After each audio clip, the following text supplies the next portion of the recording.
दिगंबरा दिगंबरा श्रीपाद वल्लभ दिगंबरा श्री गणेशाय नमः श्रीपादराजम शरणं प्रपद्ये. भक्तांच्या वाटेवर या सिरीजमध्ये तुमचं मनपूर्वक स्वागत आहे. आज आपण ऐकणार आहोत एक अशी दिव्य कथा जी आहे कुरवपूर यात्रेची. कुरवपूर ती पवित्र भूमी जिथे स्वतः श्रीपाद श्री वल्लभांनी वास्तव केलं असं म्हणतात. जो भक्त मनापासून कुरवपूरला जातो त्याला आजही श्रीपादांचा अनुभव येतो. आजची कथा आहे एका अशा भक्ताची जो फक्त दर्शनासाठी कुरवपूरला गेला होता, पण तिथे त्याच्यासोबत जे घडलं त्यामुळे त्याचं संपूर्ण आयुष्य बदलून गेलं. ही कथा शेवटपर्यंत नक्की ऐका, कारण शेवटी घडणारा प्रसंग तुमच्या डोळ्यात अश्रू आणेल. श्रीपादराजम शरणं प्रपद्ये. पुण्याजवळच्या एका गावात माधव नावाचा तरुण राहत होता. तो साधा, शांत आणि श्रद्धाळू होता. लहानपणापासूनच त्याला दत्तभक्तीची आवड होती.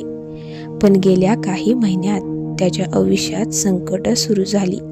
नोकरी गेली, व्यवसायात तोटा आला आणि घरात सतत भांडणं. त्याची आई नेहमी म्हणायची, बाळा, एकदा कुरवपूरला जाऊन ये, श्रीपाद तुला नक्की मार्ग दाखवतील. माधव फक्त हसायचा. पण एका रात्री त्याला एक विचित्र स्वप्न पडलं.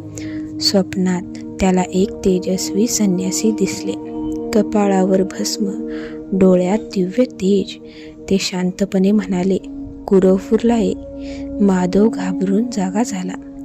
त्याच्या अंगावर शहारे आले होते. दुसऱ्या दिवशी सकाळी आईने पुन्हा तेच सांगितलं, कुरवपूरला जा.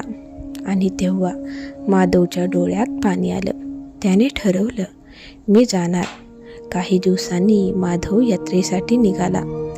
बस, ट्रेन आणि मग पायी प्रवास. जसा तो कुरवपूरच्या जवळ पोहोचत होता तसं त्याच्या मनात एक वेगळीच शांतता येत होती.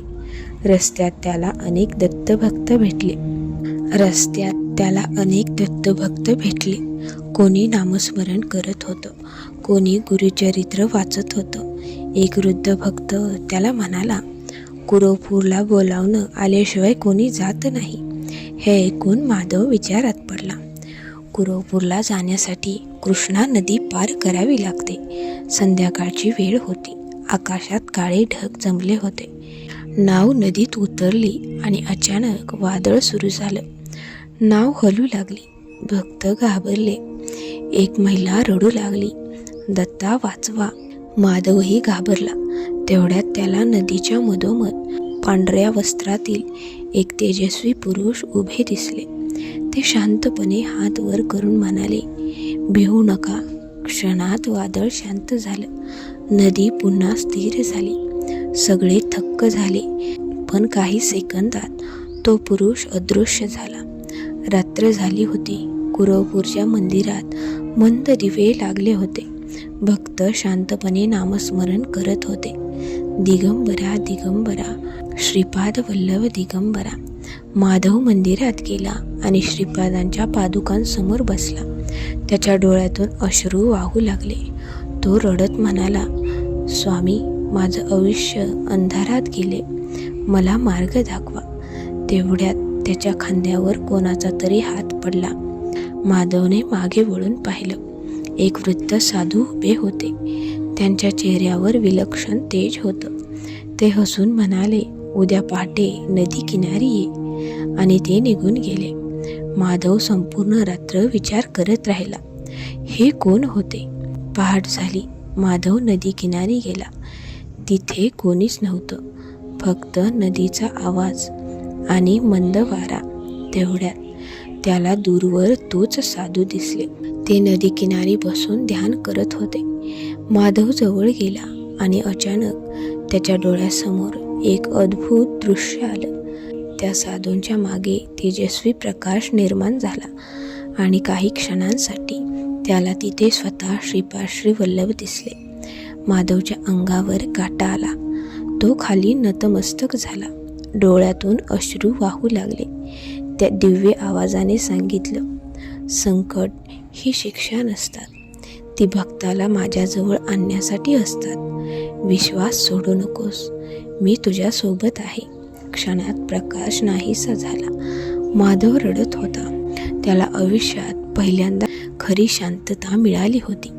काही दिवसांनी माधव घरी परतला आणि हळूहळू त्याच्या आयुष्यात बदल सुरू झाले. त्याला नवीन काम मिळालं, घरातील भांडणं थांबली, आईची तब्येत सुधारली आणि सर्वात महत्त्वाचं म्हणजे त्याच्या मनातला भीतीचा अंधार संपला. तो रोज म्हणायचा, कुरवपूरमध्ये मी देव अनुभवलाय. एके दिवशी माधव पुन्हा कुरवपूरला गेला. त्याने त्या साधूंना शोधण्याचा खूप प्रयत्न केला, पण कोणी म्हणालं इथे असे कोणतेही साधू राहत नाहीत. माधवच्या डोळ्यात अश्रू आले, कारण त्याला समजलं होतं ते साधू दुसरे कोणी नसून स्वतः श्रीपाद श्रीवल्लभ होते. माऊली हो, कुरवपूर ही फक्त यात्रा नाही, ती भक्तांच्या आत्म्याचा प्रवास आहे. जो भक्त श्रद्धेने तिथे जातो त्याला आजही श्रीपादांचा अनुभव येतो. कधी संकेताने, कधी स्वप्नाने, तर कधी प्रत्यक्ष दर्शनाने. माऊली हो, भक्तांच्या वाटेवर या सिरीजमधील आजची ही कुरवपूर यात्रेची कथा तुम्हाला कशी वाटली ती कमेंट करून नक्की सांगा. आणि जर तुम्हीही श्रीपाद भक्त असाल तर कमेंटमध्ये लिहा, श्रीपादराजम शरणम प्रपद्ये. पुन्हा भेटू अशाच एका अनुभवानिशी.